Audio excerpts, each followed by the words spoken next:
Slogan দিতে দিতে জয় বাংলা কয়া কয় হ্যাঁ দিল্লি যদি না গেছে শেখ হাসিনা আনন্দ লিগিয়া আপনি দেখেন আর দুগা মাস তো অপেক্ষা করেন। আরে ভাই দেশ চালানি তো সহজ, অনেক কিছু মেনটেন করিয়া কূটনীতিক সম্পর্ক বজায় রেখে তখন দেশ চালাইতে পারে, ওইটা শেখ হাসিনার মাথায় আসিল মিয়া। আওয়ামী লীগ সরকার গেছে কিন্তু আওয়ামী লীগ ভাষাটা এই জাতির মুখের থেকে যতদিন বাংলা ভাষা আছে কেউ বুঝতে পারবেন না। এই দেশের জন্য জীবন দিতে জানে, যে দেশের জন্য বোম্বাইন্দা ট্যাঙের নিচে মরতে পারে বাঙালি, ওরা ডরায় না, মাথা নত করুন না, ময়রা গেছি তো। হঠাৎ করে শেখ হাসিনাকে ফিরিয়ে নিয়ে আসার জন্য মুখ খুলতে শুরু করেছে দেশের বিভিন্ন শ্রেণী পেশার মানুষরা। বাংলাদেশে বর্তমান রাজনৈতিক প্রেক্ষাপটে সবচেয়ে আলোচিত বিষয় হয়ে দাঁড়িয়েছে আওয়ামী লীগ। একদিকে আওয়ামী লীগকে নিষিদ্ধ ঘোষণা এবং অন্যদিকে মূল দলের শীর্ষ রাজনৈতিক নেতারা পলাতক। এমন এক জটিল পরিস্থিতিতেও দেশের ভিতরে সুসংগঠিত হচ্ছে আওয়ামী লীগ। কখনো আদালতে আওয়ামী লীগের স্লোগান, আবার কখনো মাইক ভাড়া করে রাস্তায় আওয়ামী লীগের স্লোগান দিতে দেখা যাচ্ছে। বাংলা থাকবে, আজীবন থাকবে। দর্শক, আওয়ামী লীগ ফিরে আসুক কারা কারা চান এবং দেশ পরিচালনায় কোন রাজনৈতিক দলটি যোগ্য বলে মনে করেন, আপনাদের মতামত অবশ্যই কমেন্ট করবেন। এদিকে বিএনপি সরকার গঠনের পর থেকে দেশে বিদ্যুৎ এবং জ্বালানি তেলের সংকটে টালমাটাল সারা দেশ। এই পরিস্থিতিতে দেশ পরিচালনায় শেখ হাসিনাকে যোগ্য বলে মনে করছে এই ব্যক্তিটি। আমি তো মনে করি আসলে শেখ হাসিনা দেশের আশীর্বাদ ছিল এই সরকারের কর্মকাণ্ডে। বিশ্বাস করেন আমি শেখ হাসিনার মাঝে মাঝে ভাবতাম যে কোনো খারাপ কিছু করে, শেখ হাসিনা যাওয়ার পরে ভাবছি না উনি ঠিক আছিল, এই জাতির লেগে এই প্রাপ্য আছিল। দেশের মানুষ আমি কয়েকবার কইছি অভাবে হইরা স্লোগান দিতে দিতে জয় বাংলা কয়া কয় হ্যাঁ দিল্লি বর্ডার ক্রস করে দিল্লি যদি না গেছে শেখ হাসিনা আনন্দ লিগিয়া আপনি দেখেন আর দুগা মাস তো অপেক্ষা করেন। আরে ভাই দেশ চালানি তো সহজ, অনেক কিছু মেনটেন করিয়া কূটনীতিক সম্পর্ক বজায় রেখে তখন দেশ চালাইতে পারে, ওইটা শেখ হাসিনার মাথায় আসিল মিয়া। তারেক রহমান কথাই তো কয় না, একদম চুপচাপ, এত নিউট্রাল একদম প্রধানমন্ত্রী দেশ চলে, একটু বোঝা লাগে কিছু। শেখ হাসিনা মিয়া গ্রেট, শেখ হাসিনা গ্রেট, শেখ হাসিনা এক হিসেবে বাংলাদেশের রানী। এখন বাংলাদেশে এরকম একটা অবস্থা আছে, একটা লোক খারায় যদি কয় যে রিস্কা লাউ বা আমি যাকে রিস্কা না, আমি যদি দাঁড়ায় কই যে অমুক জায়গার প্রোগ্রাম আছে আওয়ামী লীগের, হ্যাঁ আমি নেতৃত্ব দিব, আমি মানুষ যদি 20 লাখ না হয়েছে আপনি আবার কয়েক হাজার গুল্লি করেন, মানে শুধু আমি নেতৃত্ব দিব রিস্কা আলা।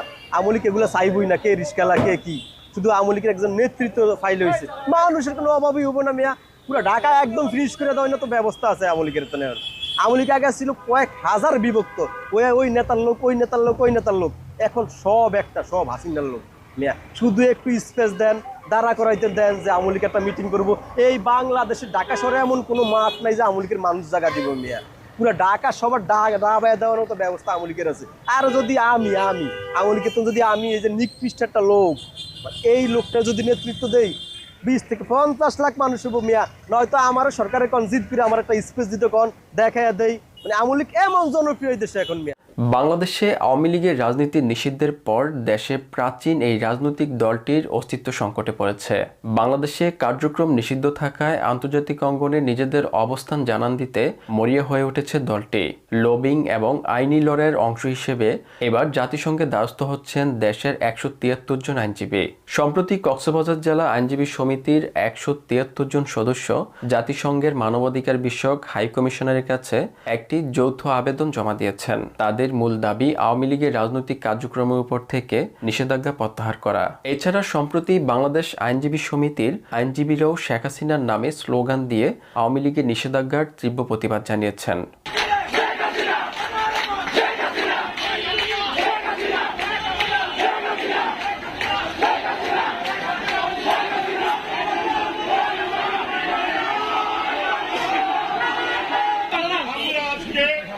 সুপ্রিম কোর্টে আইনজীবীদের পক্ষ থেকে তীব্র প্রতিবাদ জানাচ্ছি।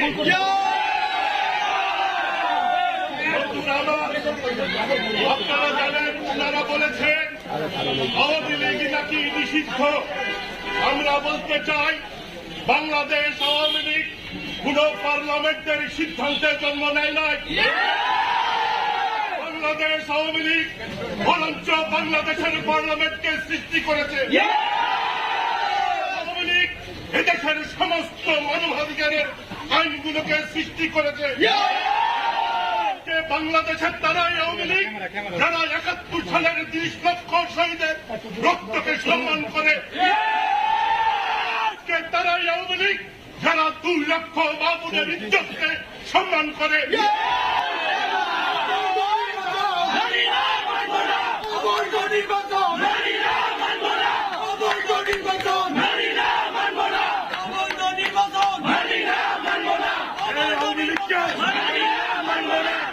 এই আওয়ামী লীগকে কেউ নিষিদ্ধ করতে পারে না। এই বাংলাদেশের মানুষের জীবন দর্শনের সাথে যারা ভাটিয়ালি, বাউল এবং বাংলাদেশের সংস্কৃতিকে ভালোবাসে তারাই আওয়ামী লীগ। এই আওয়ামী লীগ নিশ্চিহ্ন হবে না। এই অবৈধ সিদ্ধান্তের বিরুদ্ধে আজকে আমাদের এই তাৎক্ষণিক প্রতিবাদে আমরা ঘৃণা প্রকাশ করছি। আইনজীবীদের মতে সন্ত্রাসবিরোধী বিল ২০২৬-এর মাধ্যমে এই প্রাচীন রাজনৈতিক দলটি নিষিদ্ধ করা সংবিধানে ৩৮ অনুচ্ছেদ এবং মৌলিক অধিকার চরম পরিপন্থী। তারা মনে করছেন যথাযথ বিচারিক প্রক্রিয়া ছাড়া এমন সিদ্ধান্ত প্রকৃত ন্যায় বিচারের নীতি লঙ্ঘন করে। আওয়ামী লীগের বিতর্কিত শাসনামলকে কেন্দ্র করে আওয়ামী লীগের বিরুদ্ধে বিভিন্ন অভিযোগ রয়েছে। অভিযোগের প্রেক্ষিতে আওয়ামী লীগের দোষের জন্য তাদের শাস্তি হওয়া উচিত। তবে আওয়ামী লীগের নিষিদ্ধের বিষয়টি ভালোভাবে নিচ্ছে না এই মানুষগুলো। নিষিদ্ধ করা যাবে না। তো বড় দল আওয়ামী লীগ যদি অন্য করে থাকে অন্য সাজা হবে, তার মানে তো এটা নিষিদ্ধ হবে না, কারণ এটা একটা বড় দল। আপনি বৃহত্তম দল বাদ দেন কই? এখনো মানুষ 40%। আর এখনো বাংলাদেশের মানুষ আপনি ভোট দিয়ে থাকেন 40% আওয়ামী লীগ। এই দলের আপনি বাদ দেন কই? আওয়ামী লীগ যদি পাপ করে থাকে তা পাপের সাজা আছে। আর মানুষ তো বুঝে গেছে সরকারের পতনে পরে যে দেশে কি হবে। মানুষ এখন সেটা বলছে যে আওয়ামী লীগটা ভালো দল না খারাপ দল। এখন কিন্তু মানুষ বলতে সরকার পতনে পরে, এর আগে বলছে মানুষ আবার আওয়ামী লীগের চায়। আওয়ামী লীগ সরকার গেছে, কিন্তু আওয়ামী লীগ ভাষাটা এই জাতির মুখের থেকে যতদিন বাংলা ভাষা আছে কেউ বুঝতে পারবেন না। তাহলে শেখ হাসিনা ওই দেশে পড়ে রয়েছে আজকা আপনাকে কারণে। এই দেশের জন্য জীবন দিতে জানে, যে দেশের জন্য বোম্বাইন্দা ট্যাঙের নিচে মরতে পারে বাঙালি, ওরা ডরায় না, মাথা নত করুন না, ময়রা গেছি তো। আওয়ামী লীগের বিরুদ্ধে অভিযোগগুলোর মধ্যে সবচেয়ে বড় অভিযোগ হলো জুলাই ছাত্র জনতার আন্দোলনে গণহত্যার অভিযোগটি। শেখ হাসিনা সরকারের পতনের পর জাতিসংঘের প্রাথমিক রিপোর্টে 15 আগস্ট পর্যন্ত প্রায় 1400 মানুষের মৃত্যুর কথা উল্লেখ করা হয়েছে। একদিকে ডক্টর মোহাম্মদ ইউনূসের সরকার যখন 840 জনের মতো মৃত শহীদ শনাক্ত করতে সক্ষম হয়েছে, তখন জামাতের আমির 1200 শহীদের বাড়ি পরিদর্শনের দাবি নিয়ে সংসদ উত্তপ্ত হয়ে ওঠে। 5 আগস্ট থেকে 15 আগস্টের মধ্যে ঘটে যাওয়া হত্যাকাণ্ডের দায় এবং সঠিক পরিসংখ্যান এখন রাজনৈতিক আলোচনার কেন্দ্রবিন্দু। জুলাই গণহত্যার দায়ে আওয়ামী লীগের বিচার হওয়া উচিত, তবে তাকে নিষিদ্ধ করাকে সহজভাবে নিচ্ছে না সাধারণ মানুষরা। নিষিদ্ধ যেদিন শেষ হয়ে আর সেদিন আমার শেষ, যেদিন দেখবেন নিষিদ্ধ হয়ে জায়গা সেদিন আমার শেষ। তাহলে বুঝলাম যে একটা বালার মন্দ চিন্তা ভাবনা করে ভরে দিয়া। কিন্তু বিএনপির আমি ভোট দিতাম না। তারা বর্তমানে কয়েকদিনে স্বাধীন পাইয়া যে অবস্থা করতেছে, 10টার জায়গা 20টা আদায় করতেছে, মানে খাম ছায় নিতেছে। আমি এটা রাজি নেই। জামাত এটা ইসলাম ধর্ম, এটা মানি। তারা তাই করে নীতির ভিতরে করবো, এটা আমি মানি। কিন্তু আমি বিএনপির ভোট দিতাম না। তারা 10-এর জায়গায় 20 খায়া আদায় হতেছে। মানে সমস্ত গার্মেন্টস ব্যক্তিত্ব ডাবলের উপর ডবল নিতেছে। আগে দিচ্ছে তখন দিতে না কে, এটা আমরা প্রমাণ পাই। এটা আমরা প্রমাণ পাই। আমি এটা রাস্তার মধ্যে সবসময়তে আমি দেখি মানুষে কয় আওয়ামী লীগ যদি একবারে বাতিল ওই জায়গা তাহলে জামাতির দিতাম, তো বিএনপির দিতাম না। বিএনপিরা বহুত ক্ষতি করতেছে বর্তমানে কয়েকদিনে। হ্যাঁ নিজে ভোট হয়ে হারছে না, তাইতে যা ক্ষতি করতেছে মানুষের। দুজি আর স্বাধীন পাইয়া বয়, তাহলে আর উপায় নাই, এটা বুঝতে আসি। এদিকে আওয়ামী লীগ অনেক আগে থেকেই যুক্তরাজ্যের একটি নামকরা লবিস্ট ফার্মকে নিয়োগ দিয়ে আন্তর্জাতিক মহলে নিজেদের পক্ষে জনমত গঠনের চেষ্টা করছে। এর আগে ব্রিটিশ ও আমেরিকান আইনজীবী এবং কংগ্রেসের সদস্যদের মাধ্যমে জাতিসংঘে চিঠি পাঠানো হয়েছিল। রাশিয়া, অস্ট্রেলিয়া এবং ভারতের পক্ষ থেকেও অন্তর্ভুক্তিমূলক রাজনীতির ব্যাপারে পরোক্ষ চাপ রয়েছে বলে গুঞ্জন রয়েছে। তবে ডক্টর মোহাম্মদ ইউনূস সরকারের জারি করা অধ্যাদেশগুলো যখন বিএনপি শাসিত সংসদে বিল আকারে পাশ হলো, তখন আওয়ামী লীগের ফেরার পথ আরও দীর্ঘায়ু হয়েছে বলে জানান রাজনৈতিক বিশ্লেষকরা।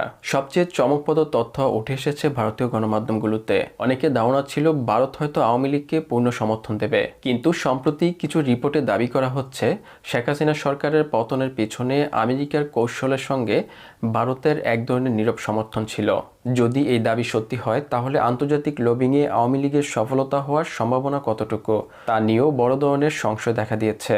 জাতিসংঘ শুরুতে সব দলের অংশগ্রহণ এবং অন্তর্ভুক্তিমূলক রাজনীতির কথা বললেও পরবর্তীতে তাদের অবস্থানের কিছুটা পরিবর্তন দেখা দিয়েছে। এখন প্রশ্ন হলো, দেশের ভিতর থেকে 173 জন আইনজীবীর এই আবেদন কি জাতিসংঘের নীতিতে কোনো বড় ধরনের পরিবর্তন আনতে পারবে, নাকি এটি আন্তর্জাতিক কূটনৈতিক সম্পর্কে বেড়াজালে কেবল একটি সংবাদ হয়েই থাকবে?